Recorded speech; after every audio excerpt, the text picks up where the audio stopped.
Karthik Deepa serial August 27 இன்றைக்கான எபிசோடுக்கான review தாங்க நம்ம இந்த வீடியோவில் பார்க்க போகிறோம். எபிசோடை ஸ்டார்ட் பண்ணுறதுக்கு முன்னாடி இந்த வீடியோவை மறக்காமல் லைக் பண்ணிக்கோங்க. வாங்க வீடியோக்குள்ளே போகலாம். எபிசோட் எப்படி ஸ்டார்ட் ஆகுதுன்னா, தீபா வந்துட்டு எப்படியோ அந்த ரவுடிங்க கிட்டேருந்து தப்பிச்சு ரோட்டுக்கு ஓடியாடுறாங்க. வந்துட்டு ஐயோ நம்ம இங்கே இருக்கிறோம்னே தெரியலையே, எப்படி இந்த இடத்த விட்டு தப்பிச்சு போகிறது அப்படின்னு தீபா ரொம்ப கவலையாக இருக்கும் பொழுது ஒரு ஆட்டோ வருது. அந்த ஆட்டோ வந்ததோட தீபா அந்த ஆட்டோவை நிப்பாட்டி, அண்ணா வலசரவாக்கம் மண்டபத்துக்கு என்னை கூட்டிகிட்டு போங்க அப்படின்னு சொல்ல, அவரும் சரி அப்படின்னு சொல்லிட்டு நேராக வலசரவாக்கம் மண்டபத்துக்கு கூட்டிகிட்டு போகிறாங்க. அபிராமி கிட்ட ஒருத்தவங்க பேசிக்கிட்டு இருக்காங்க. அவங்க வந்துட்டு சீக்கிரம் ஒரு முக்கியமான வேலைக்கு போகிறதுனால பொண்ணு மாப்பிள்ளையை பார்த்துட்டு போகணும் அப்படின்னு நினச்சி ஆசைப்பட்றாங்க. ஸோ அதனால் அபிராமி கிட்ட இது மாதிரி ரொம்ப முக்கியமான வேலை, அதனால் இந்த கிஃப்ட்டை கொடுத்துட்டு போகலான்னு நினச்சோம், பொண்ணு மாப்பிள்ளையை கூப்பிடுங்களேன் அப்படின்னு. இது கேட்டுட்டு அபிராமியும், அதுக்கு என்ன இப்பயே கூப்பிட்டுடலாமே, நீங்கள் இருந்து கல்யாணத்தை பார்த்துட்டு போவீங்கன்னு நினச்சேன், இவ்வளோ சீக்கிரமாக கிளம்புறீங்களே அப்படின்னு. அப்போ அவங்க சொல்கிறாங்க, என்ன மேடம் பண்ணுறது, வேலைன்னா பார்த்து தானே ஆகணும் அப்படின்னு. அபிராமி சொல்கிறாங்க, ஆமாம் அதுவும் ஒரு வாஸ்தவம் தான், சரி நான் உடனே வந்துட்டு தீபாவையும் கார்த்தியையும் கூப்பிட்றேன் அப்படின்ட்டு மீனாட்சியும் மைத்திலியும் கூப்பிட்றாங்க. அவங்க 2 பேரும் அந்த இடத்துக்கு வந்ததோட நம்ம அபிராமி சொல்கிறாங்க, இங்கே பாருமா, இவங்க ஒரு முக்கியமான வேலைக்கு போகணுமா, அதனால் உன்னை தீபாவை பார்க்கணுன்னு சொல்கிறாங்க, போயிட்டு தீபாவை கூட்டிகிட்டு வாங்களேன் அப்படின்னு. இதை கேட்ட மீனாட்சியும் மைதிலியும் சரி அப்படின்னு சொல்லிட்டு நேராக தீபாவோட ரூமுக்கு போகிறாங்க.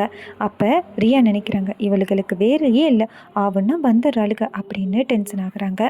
அப்படின்னு பார்த்து நம்ம ரியா வந்துட்டு கேட்குறாங்க, இப்போ எதுக்கு வந்திருக்கீங்க, என்ன வேணும் அப்படின்னு. அப்போ மைதிலி சொல்கிறாங்க, தீபா யாரோ ஒருத்தவங்க பார்க்கணும் அப்படின்னு வந்திருக்காங்க, கிஃப்ட்டு கொடுத்துட்டு கிளம்பிடுவாங்களாம், நீ வரியா, அத்தை கூப்பிட்றாங்க அப்படின்னு. அப்போ ரியா நினைக்கிறாங்க, ஆஹா அங்கே போனால் நம்ம மாட்டிக்கணுமே, நம்ம போகாமல் இருக்கிறது தான் நல்லது அப்படின்ட்டு, இங்கே பாருங்கள் நான் வந்துட்டு கல்யாணத்துக்கு அப்புறம் அந்த கிஃப்டெல்லாம் வாங்கிக்கிறேன், கல்யாணத்துக்கு முன்னாடி இந்த கிஃப்டெல்லாம் வாங்குறதெல்லாம் எனக்கு பிடிக்காது அப்படின்னு மைத்திலி சொல்கிறாங்க. என்ன கிஃப்ட்டு தானே வாங்க போகிற, இதில் என்ன இருக்குது அப்படின்னு.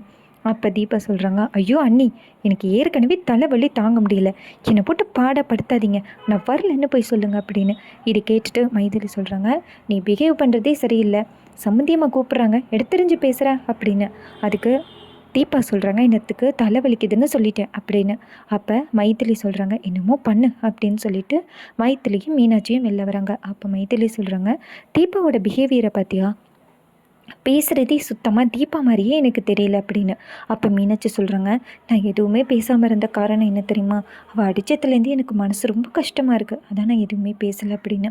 இதை கேட்டுட்டு மைதிலி சொல்கிறாங்க, சரி ஓகே அங்கே சம்மந்தியமாக வெயிட் பண்ணிகிட்டு இருப்பாங்க, வா போய் சொல்லலாம் அப்படின்னு சொல்லிட்டு 2 பேருமே போகிறாங்க. இன்னொரு பக்கம் அபிராமி நேரம் ஆனந்தை பார்த்து, ஆனந்த் போயிட்டு கார்த்தியை கூட்டிகிட்டு வாப்பா அப்படின்னு சொல்ல ஆனந்த் கார்த்தியை கூட்டிகிட்டு வராரு. இன்னொரு பக்கம் நம்ம மைத்திலி வந்து சொல்கிறாங்க, தீபாவுக்கு தலைவலியா, அதை வர முடியாதுன்னு சொல்லிட்டா அப்படின்னு. இதை கேட்டுட்டு அபிராமியும் சரி அப்படின்னு சொல்கிறாங்க. அதுக்கப்புறம் கார்த்தி வராரு. கார்த்தி வந்ததோட 2 பேருமே சேர்ந்து கார்த்திக்கு கிஃப்ட் கொடுக்குறாங்க. கார்த்தி அந்த கிஃப்ட்டை வாங்கிக்கிறாரு. அப்புறம் அவங்க அந்த இடத்துலேருந்து போனதோட கார்த்தியும் போகிறாரு. அபிராமி நேராக மீனாட்சி கிட்டே கேட்குறாங்க, மீனாட்சி என்னம்மா இது, தீபா வர முடியாதுன்னு சொன்னாலே என்னாச்சு அப்படின்னு. அப்போ மைதிலி சொல்கிறாங்க, அவங்க இருக்காங்களேன்னு சொல்லலை சம்மந்தியம்மா, தீபாவுக்கு வந்துட்டு கிஃப்ட் வாங்குறதெல்லாம் பிடிக்காதான், இது தலைவலி அப்படின்னு சொல்லிட்டு வரமாட்டேன்ட்டா அப்படின்னு. அபிராமி சொல்கிறாங்க, சரி ஓகே நான் என்னென்னு போய் பார்க்குறேன் அப்படின்னு சொல்லிட்டு அபிராமி நேராக போயிட்டு நம்ம தீபாவை போய் பார்க்குறாங்க. அப்போ ரியா நினைக்கிறாங்க, ஐயோ இவ வேற வந்துட்டாளே அப்படின்னு. அப்போ அபிராமி சொல்கிறாங்க, என்னம்மா தீபா ரொம்ப தலைவலிக்குதாம்மா அப்படின்னு. அப்போ தீபா சொல்கிறாங்க, ஆமாத்த ரொம்ப தான் தலைவலிக்குது அப்படின்னு. இதை கேட்டு அபிராமி சொல்கிறாங்க, சரி ஓகே ரெஸ்ட் எடுத்துக்கோ அப்படின்னு சொல்லிட்டு போகிறாங்க. அப்போ ரியா நினைக்கிறாங்க, இவங்களை சமாளிக்கிறதுக்குள்ள பெரும் பிரச்சனை ஆகிறதே அப்படின்னு. இன்னொரு பக்கம் அம்பிகா வந்துட்டு நேராக அந்த மண்டபத்துக்கு வராங்க. ஒரு நகை வாங்கிட்டு வராங்க தீபாவுக்காக. அபிராமி கேட்குறாங்க, அம்பிகா நேற்று நீ எங்கம்மா போன அப்படின்னு. அம்பிகா சொல்கிறாங்க, இல்லை போயிட்டு அப்படியே ஃப்ரெஷ் ஆகிட்டு தீபாவுக்கு ஒரு கிஃப்ட் வாங்கிட்டு வந்தேன் அப்படின்னு. அபிராமி கேட்குறாங்க, இதெல்லாம் என்ன ஃபார்மாலிட்டிஸ் அப்படின்னு. அப்போ அம்பிகா சொல்கிறாங்க, நான் தீபாவுக்கு போடணும்னு ஆசைப்பட்டேன், இதில் என்ன இருக்குது, தீபா எங்க அப்படின்னு சொல்ல அபிராமி சொல்கிறாங்க, தீபா ரூமில் இருக்கா அப்படின்னு. இன்னொரு பக்கம் நம்ம மீனாட்சியும் மைதிலியும் பேசிக்கிறாங்க. மைதிலி சொல்கிறாங்க, தீபாவோட பேச்சில் நிறைய நடவடிக்கைகளில் மாற்றம் இருக்குது அப்படின்னு. மீனாட்சி சொல்கிறாங்க, அதனால தான் நான் தீபா கிட்டே பேசவே இல்லை அப்படின்னு. இன்னொரு பக்கம் நம்ம அம்பிகாவும் அபிராமியும் நேராக போயிட்டு தீபாவை பார்க்குறாங்க. அப்போ நம்ம ரியாவுக்கு அந்த அம்பிகாவை தெரியாது. அப்போ தீபா நேராக இவங்க அப்படின்னு கேட்க அபிராமி சொல்கிறாங்க, என்ன தீபா, நேற்று நைட்டு எல்லாருமே ஜாலியாக பாட்டு பாடிட்டு என்ஜாய் பண்ணிக்கிட்டு இருந்தோம், இப்போ நீ யாருன்னு கேட்குற அப்படின்னு.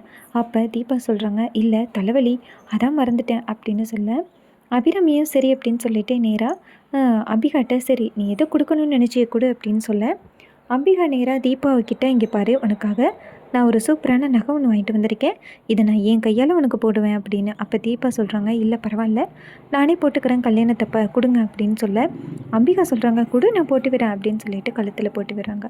அப்போ தீபாவோட கழுத்தில் வந்துட்டு தடம் இருக்கிறத பார்த்துட்டு அபிராமி கேட்குறாங்க, அம்பிகா கேட்குறாங்க, என்ன இது திட்டத்திட்ட இன்னமும் இருக்கே, என்னடா இது அப்படின்னு கேட்க அப்போ தீபா சொல்கிறாங்க, இது வந்துட்டு மேக்கப் திட்டு தான், மற்றபடி எதுவும் இல்லை அப்படின்னு சொல்ல அம்பிகா கேட்குறாங்க, சரி வந்து மேக்கப் போட்டு விட்டாங்களா இல்லை நீ போய் மேக்கப் போட்டியா அப்படின்னு. தீபா சொல்கிறாங்க, வந்து தான் மேக்கப் போட்டாங்க அப்படின்னு. அபிராமி சொல்கிறாங்க, அவள் தான் இன்னமும் சொல்கிறாளே, சரி அதோட விடுங்க வா போகலாம் அப்படின்னு சொல்லிட்டு அம்பிகாவும் அபிராமியும் வெளியில் வராங்க. அப்போ அம்பிகா நேராக மீனாட்சியும் மைத்திலையும் பார்க்குறாங்க.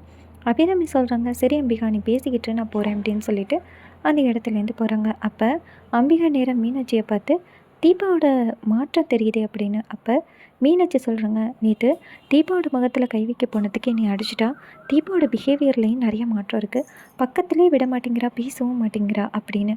இதை கேட்டுட்டு அம்பிகா சொல்கிறாங்க, ஓ அப்படியா, இப்போ கூட நான் நகை போட்டு விட போனேன், அப்போ என்னை தொட விட மாட்டேன்ட்டா அப்படின்னு. மைத்திலி சொல்கிறாங்க, அதே குழப்பம் தான் எங்களுக்கும், அவளுக்கு என்ன நடந்துச்சுன்னே தெரியல அப்படின்னு. இது கேட்ட மைத்திலியும் சரி அப்படின்னு சொல்லிட்டு அந்த இடத்துலேருந்து போகிறாங்க. அப்போ அம்பிகா நினைக்கிறாங்க, அவங்களுக்கும் டவுட்டு நம்மளுக்கும் டவுட்டு, ஸோ இதில் கண்டிப்பாக ஏதோ ஒரு மிஸ்டேக் இருக்குது அப்படின்னு அம்பிகா நினைக்கிறாங்க.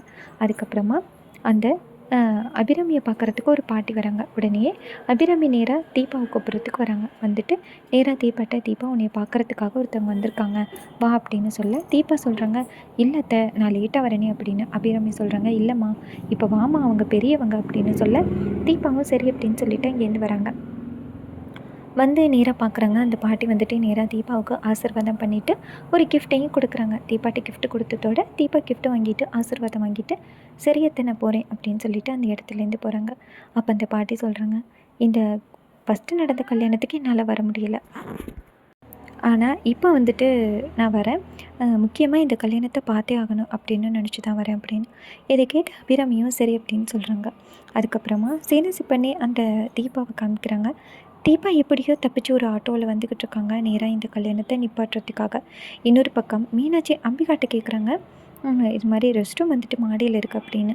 அப்போ அம்பிகாவும் சரி அப்படின்னு சொல்லிட்டு மாடிக்கு போகிறாங்க தீபாவோட ரூமுக்கு. அங்கே போயிட்டு ரெஸ்ட் ரூமில் இருக்க அதே நேரத்தில் ரியா அந்த ரூமுக்குள்ளே வந்துட்டு ஆளுக்கு கட்டு பேத்துறாங்க அப்படின்ட்டு தூக்கி போடுறாங்க. அப்போ ரம்யா இங்கேருந்து வந்துட்டு, இங்கே பாரு அந்த மாஸ்க்கை கைட்டு நான் போட்டுக்கிறேன் அப்படின்னு சொல்ல அம்பிகா நினைக்கிறாங்க, என்ன இது மாஸ்க்குன்னு யாரோ பேசிக்கிட்டு இருக்காங்க அப்படின்ட்டு கதவு திறந்து பார்த்தா அந்த ரியா நிற்கிறாங்க மாஸ்க்கை போட்டுக்கிட்டு. இதை பார்த்துட்டு அம்பிகா செம்ம ஷாக் ஆகி, அடி பாவிலா தீபாவோட மாஸ்க்கை போட்டுக்கிட்டு கார்த்திகை கல்யாணம் பண்ண போகிறீங்களா அப்படின்னு. அப்போ ரியா சொல்கிறாங்க, இங்கே பாருங்கள் இந்த விஷயத்தை யாருக்கிட்டையும் சொல்லாதீங்க அப்படின்னு. ஆனால் அம்பிகா சொல்கிறாங்க, எப்படி யாருக்கிட்டையும் சொல்லாமல் இருப்பேன் அப்படின்னு சொல்லிட்டு நான் இப்போவே அபிராமிகிட்ட சொல்லி இந்த கல்யாணத்தை நிப்பாட்டுறேன் அப்படின்ட்டு வெளியில் வராங்க. இதை பார்த்துட்டு அந்த ரியா அதிர்ச்சி ஆகுறாங்க. அப்போ நம்ம ரம்யா ஓடி போய் அந்த மயக்க மருந்தை எடுத்துகிட்டு வந்துட்டு அம்பிகாவோட முகத்தில் வச்சிடுறாங்க. இதனால் அம்பிகா மயக்கம் மட்டும் கீழே விழுகிறாங்க. அப்போ அம்பிகாவை ஒரு ஓரமாக படுக்க போடுறாங்க. அப்போ ரியா சொல்கிறாங்க, சரி இந்த மாஸ்க்கை போட்டுக்கிட்டு ரெடியாக அப்படின்னு சொல்ல ரம்யா தீபாவோட மாஸ்க்கை போட்டுக்கிட்டு அப்படியே தீபாவை ரெடியாகி அங்கேருந்து வராங்க. ரியா சொல்கிறாங்க, பரவாயில்ல ஓரளவுக்கு தீபாவோட உடம்போட மேட்ச் ஆகிற அப்படின்னு. இது கேட்டுட்டு ரம்யாவும் சரி அப்படின்னு சொல்கிறாங்க. ரொம்பவே சூப்பராக அப்கமிங் எபிசோடை ஃபினிஷ் பண்ண போகிறாங்க. இந்த வீடியோ பிடிச்சிருந்துச்சுன்னா மறக்காமல் லைக் பண்ணிக்கோங்க. தேங்க்ஸ் ஃபார் வாட்சிங்.